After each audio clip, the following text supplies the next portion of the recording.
Ano ba itong mga ginagawa nila? Ito ba ay dahil sila ay desperado na? Dahil ba sila ay napipiko na? O dahil ba talagang ganon ang style nila? Mapanirang grupo, mapanlait na grupo, mapanghusgang grupo. Ang tinutukoy ko po itong dalawang isyo na muli na namang nanggaling sa mga kilalang Duterte supporters. Alam niyo, wala namang personalan dapat eh. At saka dapat po ay huwag dalhin sa mababang level ng usapan. Okay?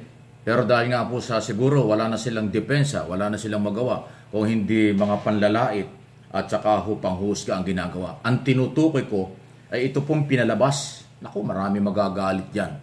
Lalo na po ang Iglesia ni Cristo, ang INC. Kasi pinapalabas ng DDS na yun daw pong iglesia ay nababayaran. Ay grabe yan. Yun ang pagkakasabi. Babayaran daw, nababayaran. Ayun ang gustong palabasin. Ng gobyerno para daw sumuporta yan po sa pahayag ng Pangulo sa kanyang opinion na dapat walang impeachment. Walang impeachment dahil daw sa walang oras panahon, sabi ng Pangulo. Sayang lang at saka hindi daw importante. So, hindi ho talaga katanggap-tanggap yun. Hindi ako membro ng INC. Ako po'y Katoliko. Pero yung akusahan, pagbintangan, pagdudahan na yung isang lehitimong religious organization ay sasabihin nababayaran o binayaran, yan po'y masyadong masyado pong masamang paratang at hindi yan katanggap-tanggap. Alam nyo, yung sinabi nyong nababayaran o binayaran ng papabor doon sa nagbayad, yan pinapakahirap patunayan. Diba? Kaya hindi ko masisisi na ang mga membro ng Iglesia ni Cristo ay magagalit sa mga DDS.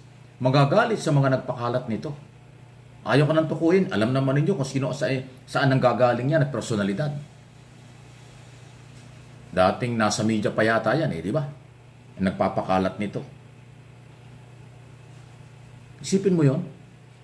Ay alam nyo, ang Iglesia ni Cristo ay isa sa mga malaking religious organization sa bansa at sa buong mundo. Milyon-milyon. Yan ang lehitimong milyon-milyon na mga member. Tapos aakusahan nyo na nababayaran at babayaran ng Malacanang para doon sa rally na suporta sa opinion ng Pangulo sa impeachment issue. Wow! Anong tingin nyo sa kanila? Ako naniniwala ang INC may sariling paninindigan, paniniwala at karapatan sa kung ano ang kanilang posisyon at ano ang kanilang gustong sabihin. Dahil ako naniniwala ang INC ayan po ay laging sumusuporta sa gobyerno kahit sino ang gobyerno. Tinutulungan nila dahil kasi ang kanila ay kapayapaan, kaunlaran, katahimikan ng bansa. Hindi ho sila kailanman nag-umpisa na katulad ng ibang relihiyon para magpabagsak ng gobyerno. Ang INC hindi ganon. Merong mga relihiyon ang ginagawa ay ginagamit ang organization para pabagsakin ng gobyerno. Itong INC, hindi sila ganon. Yung kanilang paninindigan na maniwala at sumusuporta kay Pangulong Marcos sa opinyon ng Pangulo sa isyong ito. Bakit yung pagbibintangang nababayaran at binabayaran? Wow! Paano pag nagalit yung kanilang mga supporter sa inyo? Sa mga DDS po nang galing ito. Ayaw ko ng pangalanan. Alam nyo kung sino po yung nagpalabas nito. Na hindi ko alam kung anong pinanghuhugutan kung bakit siya ganyan. Dati hindi naman siya ganyan, pero bakit kaganyan na yung taong yan? Okay, ito meron pang isa. Sige po, meron pang isang issue. Sila din na nagpalabas na si Speaker Martin Romualdez ay na-stroke daw. At parang gusto pang palabasin, malubha ang kalagayan sa isang kilalang ospital sa Global City, Daport, Taguig, Metro Manila. Hindi naman pala totoo. Nagpalabas yung abogado ng Office of the Speaker na hindi daw totoo. Malakas si Speaker. Katunayan, nung Friday ay nandun pa siya sa signing ng batas na pinirmahan ng Pangulo. Pagkatapos nung isang Sabado o nung sunod na oras, may mga event din na pinuntahan ng Speaker.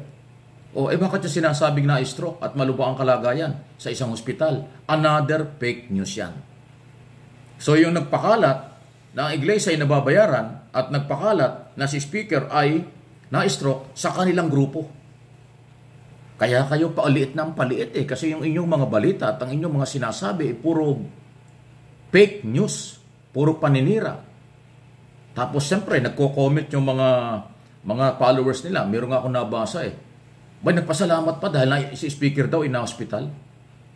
Tapos sinabi nila, karma daw. Hindi naman pala totoo. Paano makakarma yung tao? So grabe talaga. Yan ang dahilan sa akin pong analysis, opinion. Yan po ang dahilan kung bakit wala na paliit na ng paliit, kahit na anong gawin nila, ang sumuporta sa kanila. Karamihan nga sa kanila, kinasuhan pa. Di ba? Yung mga DTS na mga personalidad, mga vlogger, lawyer, o kung ano man, ang kaso ay sedition, inciting to sedition, qualified human trafficking, libel. Yan po yung mga kaso nila. Kasi ngayon kailang ginagawa, ay talagang suntok sa buwan.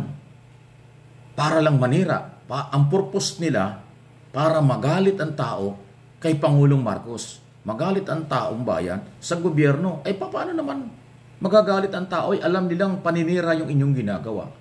At saka hindi walang katotohanan. Just imagine, ulitin ko.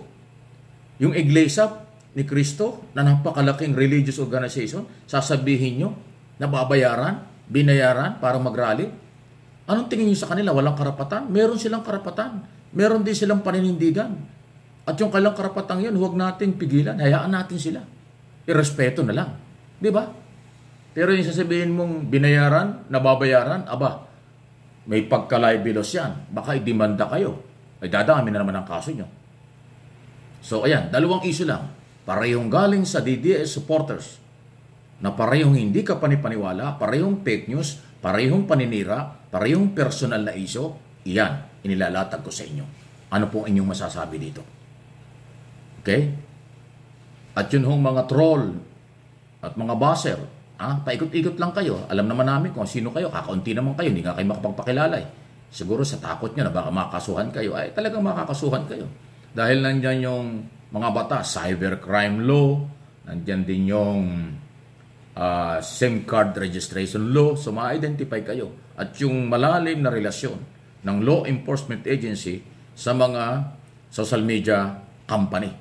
Kaya madaling ma-identify ang troll, buzzer at iba pa na namemersonal sa mga personalidad na wala naman silang personal knowledge. Makapanira lang.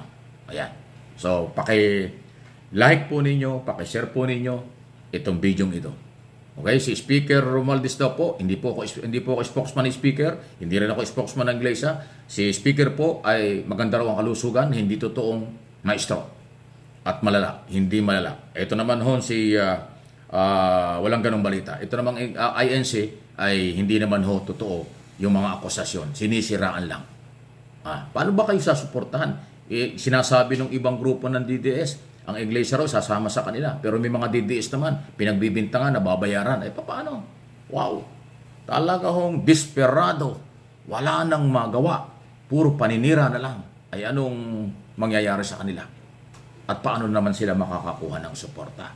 Please like, share ng video.